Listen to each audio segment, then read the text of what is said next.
podcast is part of the Sports Social Podcast Network. Thanks for choosing this free Anfield Index podcast. If you'd prefer to listen to this or any of our other shows without adverts, then now's the time to check out Anfield Index Pro. With AI Pro, you can supercharge your entire listening experience. You'll not only get all of our podcasts without the ads, but you'll have them far faster with our quick publish feature available exclusively for subscribers. AI Pro also puts you in the heart of our sound studio, with an option to listen to many of our shows live and interact with the podcasters in real time as the shows are recording. Upgrading couldn't be easier. AI Pro is available on all popular podcast platforms, and we have our own apps for Apple and Android. Just head on over to AnfieldIndexPro.com and get started today. Good morning, good afternoon, good evening, wherever you are, whatever you're doing, and welcome to another episode of Post-Conference Presser for Anfield Index. It's getting towards one of the last few, isn't it, ladies and gentlemen, with Jurgen Klopp at the helm. And to be honest, they started 15 minutes late for this one, and there was a bit of me thinking after the Everton results, who just thought, fuck this, I can't be bothered anymore type of thing. You take it, Tony. But 15 minutes late, it did begin. So we'll do the normal, people. We'll talk about the questions that Jurgen Klopp was asked, the answers he gave, and he gave a lot of detail. And maybe as it comes towards the end of the tenure, we may give even more. Who knows? He was asked about slot. We'll come on to that as well. But we'll do the normal. We'll look back to Everton as much as we don't want to for clues. We'll talk about the threats West Ham bring. We'll talk about our predicted lineup and predicted score and scorer. So let's get right into it, because he said a lot in this one, Jurgen Klopp. Maybe he's making up for being so late. Who knows? But what did he open with? Probably the one positive recently. So he's asked about Cody Gakpo. Is he back? Said, yeah, little Samuel is born. He's all fine. Mum doing well, boy doing well, father doing well, and back in training. So that's maybe the biggest positive in recent times, isn't it? Cody Gakpo, congratulations to Gakpo family. Everyone is well, most importantly, and Gakpo is back in the squad. He was then asked a couple more questions of Vinny O'Connor at Sky. The first one's about Virgil van Dijk's comments, so you need to respond and pick ourselves up. So what did he say to this one? So it's definitely the job, and I can't remember I've ever been as disappointed and frustrated after a game. We lost, unfortunately. I've lost a lot of games in my life, but we weren't there. And you see those other two teams like City and Arsenal playing very, very positive football, very high results, blah, blah, blah. Where we are in the table as able to play positive football, but not in this moment. I blame myself absolutely for that. I don't know why it's happened. I'm responsible for the mood the team is in. I don't say Goodison Park is the best place for an LFC team to play positive football. You have to put a fight out there, and we lost all the decisive battles, and that was really, really bad. In general, there's been 1 or 2 weeks where we just don't play positive football, and we've had chances, blah, blah. But in the end, it always feels like we're trying to catch up with something. Now there's a quick turnaround, possibly the quickest turnaround, because it's 12 o'clock 30 kickoff and 48 hours or so. We have to be positive, and we will try everything to enjoy a bit of our football again. I'm pretty sure, though, Arsenal and City see it's a 2-horse race, despite what they say publicly. Christ, a lot to unpack there. And a lot I agree with, essentially, in that regard. So he says about, can't remember I've ever been as disappointed and frustrated after a game. I think that's the way every fan felt, to be honest, angry. And I think it's right to feel angry, because you can't get outfought. You can't get out battled in a derby game. The minimum is you meet them, because we know what them yard dogs are like. We've seen it over the years. That's the minimum. You fight, and then you let your football take over. We didn't do the first bit, never mind the second bit. It was utterly, I think you have to say this, abject, really pathetic, in fact, from some players at times. Not trying to be over dramatic and oversell this, but I think Klopp, that's the strongest he can go, isn't it? Frustrated and disappointed as he's been after a long time. I think that's their strongest he can go. He is right, though. I am aware, that we have played some football. That's where we are. It's not just like that evaporates everything we've done in the season. The fact is that I blame myself for that, and I'm responsible for the mood the team is in. We always like that Jurgen Klopp does take responsibilities and feels it that emotionally as we do as fans. That's always something we liked about him. That being said, he's absolutely culpable for a large part of it. The changes just seemed mystifying, didn't they? What we did, all those types of things. It felt at times when he was on the sideline, just sat down, that he, as he said, he'd run out that energy, he'd run out ideas. So he is absolutely culpable to an extent. There's no getting away from that. At the same time, I see people saying, oh, he couldn't get them up for a fight. What the fuck are people talking about? These are players who've been here for a while.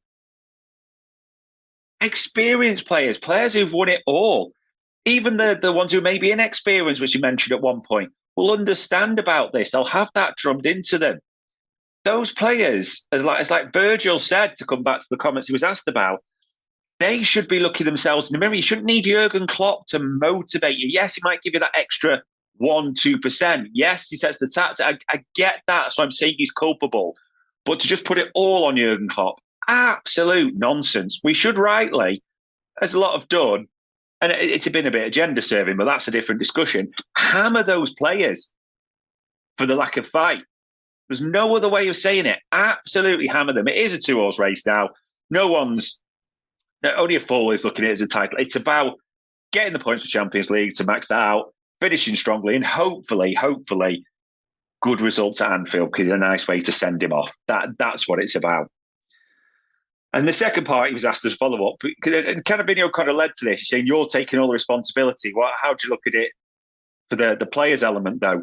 He goes, well, it is possible they were a bit tired. Yes, there's a lot of games and the players coming back from injury, like Trent, who was outstanding against Fulham. Then against Everton, it was a bit much, maybe. All the others play all the time, or there's others where they're injured for the first time in careers, and others not in a good moment. It's a tough schedule, definitely.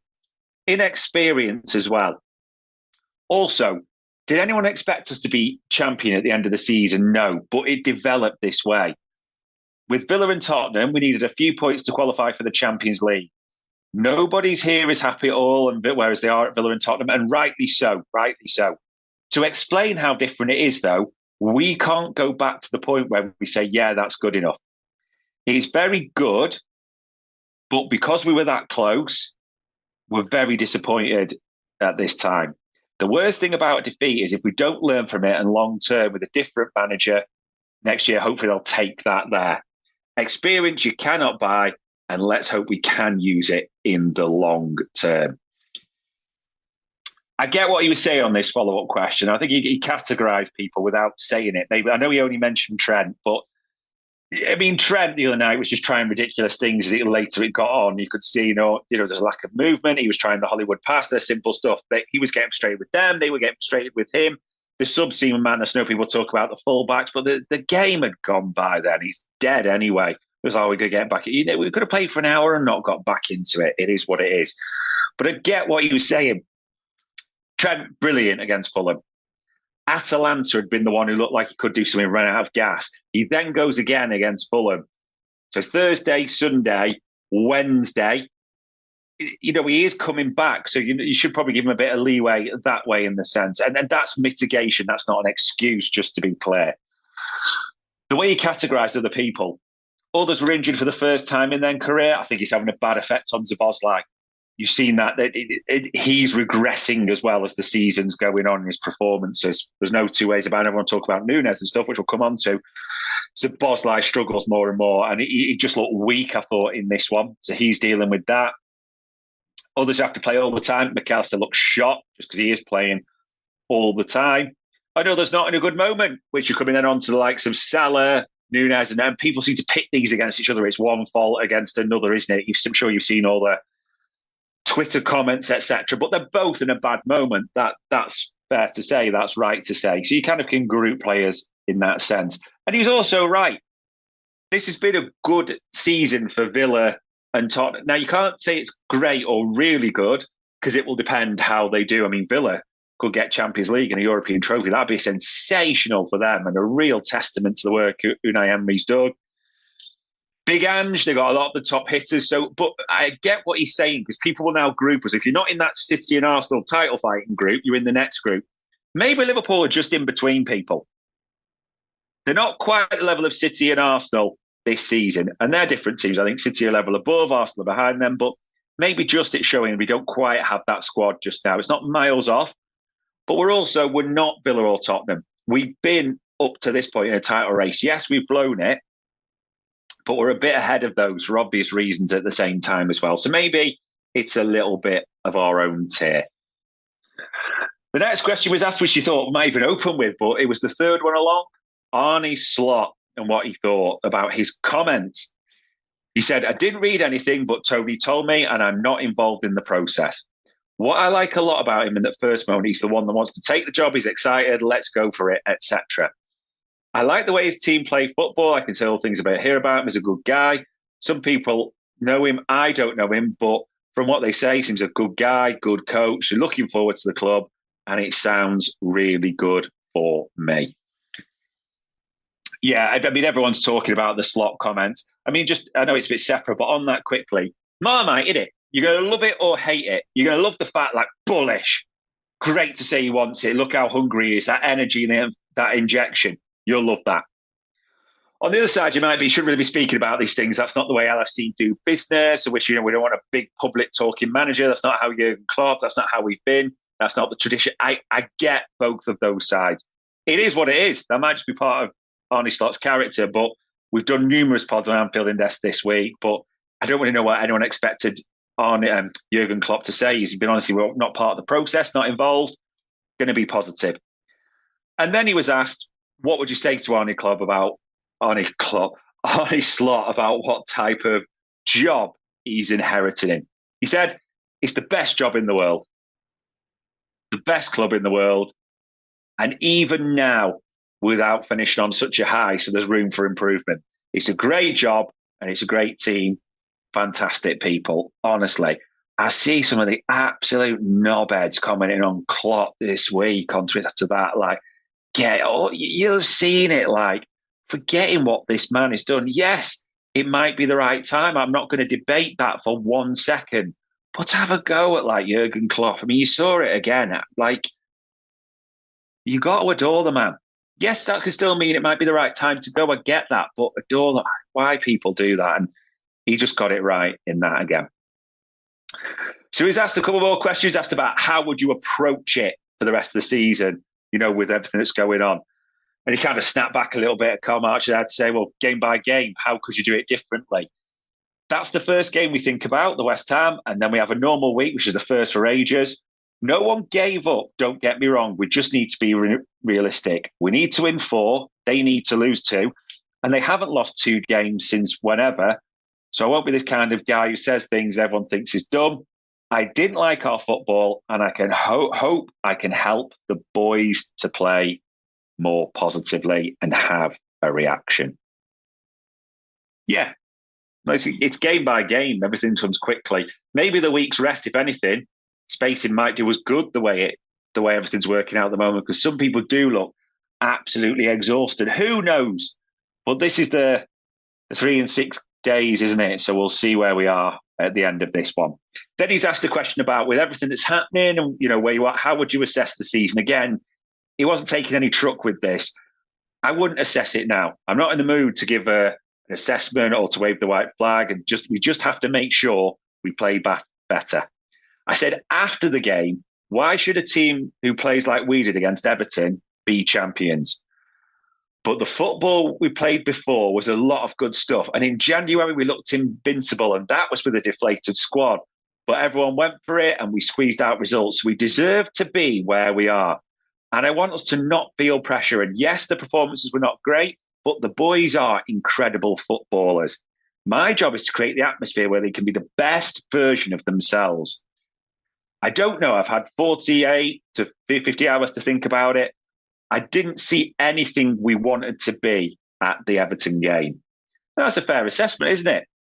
You're not going to give eulogy. We're a long way from that type of thing, or now the end is near. I think he's going to start singing or anything. It's been shit the last few weeks, but there were points in January. And again, we were sensational, the depleted squad, how the kids performed. Maybe there's a bit, looking back, it's funny, isn't it? We were brilliant with all the injuries and they all came back and went to shit. maybe if you look back, you might think maybe we just ride that wave of form and introduce certain players slowly, like rather than just dropping the likes of a Bobby Clark completely out. Made it sort of a meritocracy. Who knows? You can harp about that thing forever, but he's right. You didn't see anything you wanted to see at Everton, so you want to see a lot more at West Ham. Zero excuses. I don't need a VPN. I've got nothing to hide. This is what I used to tell myself before I hooked up with LibertyShield.com. Not only is my home internet now fully encrypted, but I can now access all the websites I want, whenever I want, and do so from absolutely anywhere. As a Liverpool fan, I love to know I can now watch every match, regardless of whether it's on UK TV or not. My Liberty Shield VPN makes sure nothing is blocked and guarantees me super fast streaming speed throughout that match. You can get connected right now with their software package, which includes a 48-hour no-obligation free trial and instant access to their apps for Apple, Android, Fire TV, PC, Mac and Android TV. Or go a step further like I have and get one of their pre-configured VPN routers. These small but powerful devices allow you to easily connect every device in your home to VPN, making it the perfect solution for smart TVs, Mac boxes and games consoles. Visit LibertyShield.com today and use coupon code AIVPN25 to get 25% off at checkout. And then the final couple of questions were about players. And James Pearce asked, I thought it was a good question to ask. What's your take on the Darwin and Mo? Because everyone's talking about it. I think some people go, why is he asking that? It's the right question to ask. Everyone else is talking about it. You're all talking about it on Twitter or wherever. So why can't he ask this question? He said, well, we do what we have to do. Strikers not scoring, whatever I say, it's trickier. Strikers have to go through these things. That's strikers' life. Goalkeepers make 500 saves, one mistake, and everyone talks about this. When you don't score as a striker, everyone asks you why you don't score. Sometimes easy, sometimes the most easy things are sometimes the most difficult. I saw recently we're in a bit of a rush in finishing them off, and if there was one solution, I would be a rich man, or it would be a rich man or woman who could write that book. It says nothing about the quality of the boys. Just a moment, and generally our timing is not fantastic, and we weren't great for the last 2 weeks. I'm sorry for that, but in a way, we start again. There's 4 games to go and 12 points, and I want them all. I don't really know what people wanted him to say with this. Now, because I've seen people commenting already, like, people seem now to be falling into you either attack Salah or attack Nunes camp for a lot. Not seeing too much balance. And before everyone starts going, I'm balanced. Yeah, that's cool. It's just what I'm seeing at the moment. Seems to be slag off one or the other. There's a reality thing. Salah's got a lot more credit in the bank, understandably. I get that. You can't debate that. He's done a lot more for the club than Nunes. They both look woeful, though, at the moment. I think that's fair. I don't know why everyone's afraid to say that. Nunes, that chance, it's a disgrace that he misses that. It's abysmal. But the thing is, he's not getting many chances at the moment. Doesn't seem to be having that much of an impact. Exactly the same can be said about Salah. He's snatching at his chances. We've seen that. I don't know why people are trying to debate that. He's not involved creating that many. He seems to go back to the touchline. It's not working for either of them for anything. It looks like they're almost hindering each other being on the pitch together. So it's not a good moment for either of them. And because of everything with Edwards, Slot, the speculation is just going to rage and rage and rage until something does or doesn't maybe happen or is confirmed in the summer. And then the last one was about Bradley and Jota, because, there's talk, will they be close or a few weeks? They're not back training yet, so not ready. It will take time. So the only thing is, when you say, like, we could do with injection Bradley or Jota. Yeah, we could. They're probably starting right now, to be honest, for obvious reasons. But they're not ready for this one. There's still a week till the one after that, isn't it? So let's see. And that was the Q&A, ladies and gents. Quite a bit in depth, considering how late they were. Bugger me, I'll keep this short. What are the Everton clues? Well, what were the clues? Horrific. Outfought, outbattled, created very little. The chances that we did create, we wasted again. How many get pass marks is probably easy to say. A couple. And people will debate this, but we all know at the root, cause, the heart of it, you're giving like pass marks to maybe 2, 3, 4 tops. And the subs were wild towards the end. I get that. I almost felt like he was trying to send a message or something. I don't know. But people are like, oh, bringing the fullbacks on the 81st minute. The game's dead. We've been shit for all that time. It was dead. Yeah. Who really, like Alisson? The one thing that really disappointed me was the centre-backs, to be honest. Size of them. The man mountains, Van Dijk and Canate. Those are the two you think, at least they have to get into the midfield. That's different. But the two centre-backs were being bullied. They were whinging a lot. And that was the theme, the whinging I didn't like. Klopp was whinging at the fourth official. Van Dijk was whinging at the referee all the time. Just battle and do your job. That was what I didn't like. Yeah, there's loads of things about strikers being wasteful, but he was doing that. He mentioned it after the game. I think now in the cold light of day, you could see he was talking about, I didn't see anything else like, maybe, at the time, maybe he's trying to whip something up. But even later on, you saw he was just sat on his arse, wasn't he? Klopp looked defeated. And the team did. There's been a lot of recriminations, a lot of that. When they played their way in and out, it's probably the statement changes. Who's lucky if their arse is still in the lineup, realistically? So we'll come on to that shortly. But before that, we'll talk about the West Ham threats. I mean, they're a weird team. There's a lot of similarities with us at the moment. There's a lot of uncertainty under or over David Moyes' future. You suspect he's going to leave. We know Jurgen Klopp is and all that, Arne Slot. But you see in West Ham, it's weird at the moment there because no one's confirmed it publicly.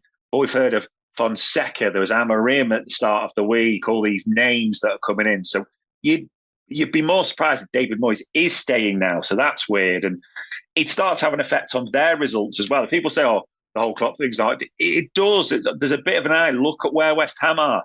They got battered by Palace the other day. Battered. Yeah, ever since the Leverkusen game. In a bit like us, they just want the season over.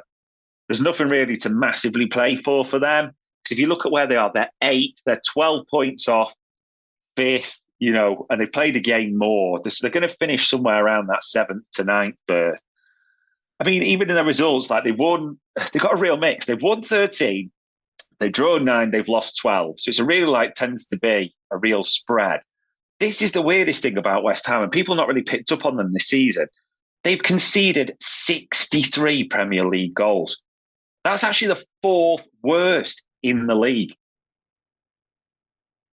Yeah, there's relegation contenders who are far better than them defensively. So they give up a lot of goals. At the same time, they're definitely better away than they are at home. I mean, at home, they've only won 6. And we say, well, that's not bad, is it? They've only won 6. Well, they've drawn 7 and lost 4. So they've won 6 out of 17. So the record ain't great. They've got goals in them. We know that as well. Bowen's got 19 and a number of assists. Kudus has got 13. I mean, even more if you want to count Europa League qualifying and other tournaments. But those are the two main threats. Paqueta's an unbelievable player. I think he's incredible. Don't get me wrong as well. So those are the 3 you look at for West Ham that can do you damage.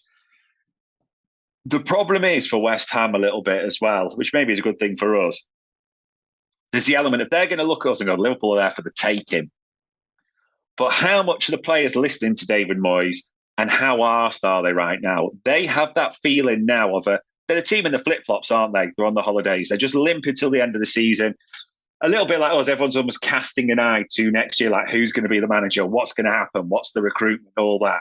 You're just substituting Steiden for Edwards, Moyes, for Klopp, Slot, Fonseca, all the names. Yeah, but there's that element. That, to be honest, there's a little bit of me thinking right now, if you'd offer both teams a draw just to not play it, I reckon they'd take it. I genuinely do. Just say I had to take a draw and let's get to the end of the season. I genuinely believe that. But hey-ho. Formation lineup. I mean, you can scream at any of these, but anyone you name in place will scream, why do they deserve to start after the derby? There's very few deserve to keep their position, don't they? But here we go.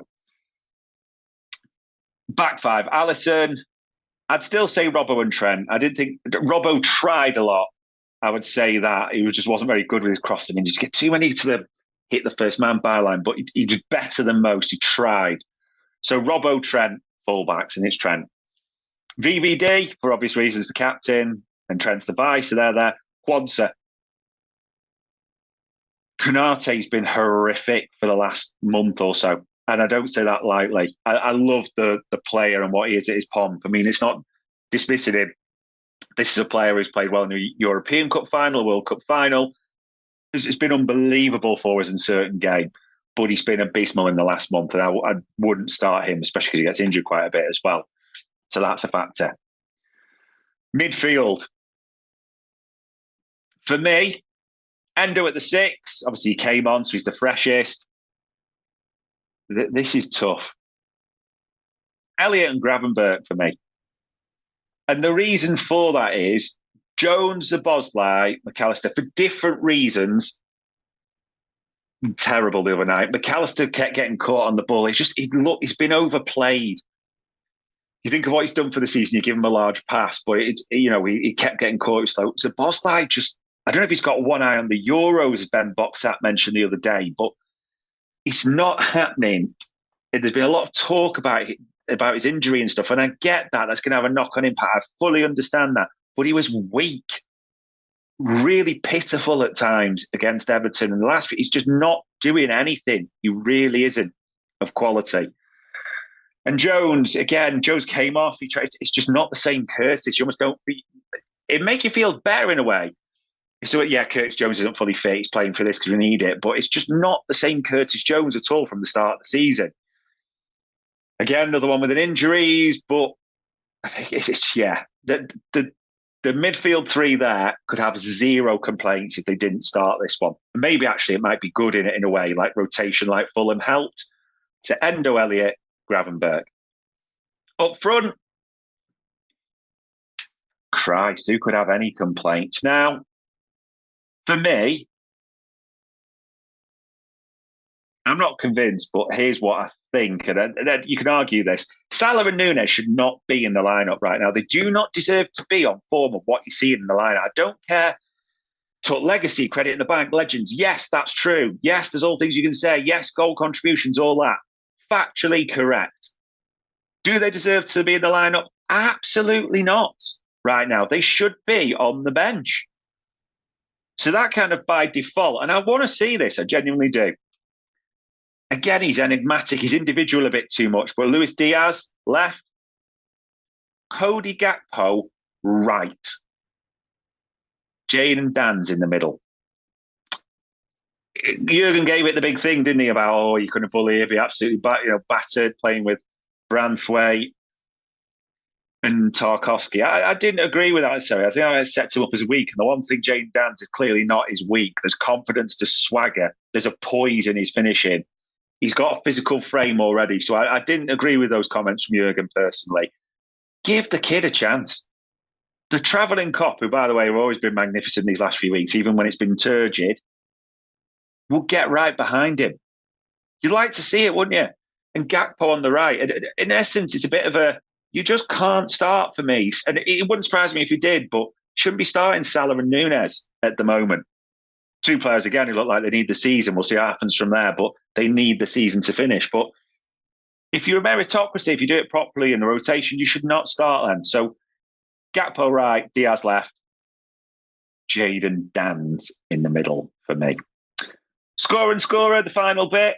For me, 1-1, Jayden Danns. Maybe that's just the head being massively overruled by the heart, but 1-1, Jayden Danns. There's a bit of me, the way we are at the moment, would take that, just see him get on the score sheet, a bit of magic for him, go from there. But yeah, I'm struggling to see anything other than a draw.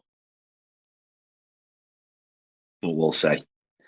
But that was it, ladies and gents. We will see what Saturday brings, the early kickoff. Enjoy it when it comes, because that was a post-conference presser for Anfield Index. We hope you enjoyed listening to this Anfield Index show. Please be sure to subscribe to our channel so future podcasts find their way to your device automatically. There's nothing quite like fan engagement, and we'd love to know what you think of anything discussed on this show. The best way to get in touch is over on our free Discord community, where both podcasters and listeners debate the hottest LFC topics 24/7. Sign up free now at AnfieldIndex.com/Discord. You won't regret it. You can also follow us on Twitter at Anfield Index and find us on Facebook by searching for Anfield Index. Oh, and before you go, we'd love it if you could leave us a 5-star review on your favourite podcast app. It only takes a couple of seconds, and it means the world to the people who create these free shows. Sports Social Podcast Network.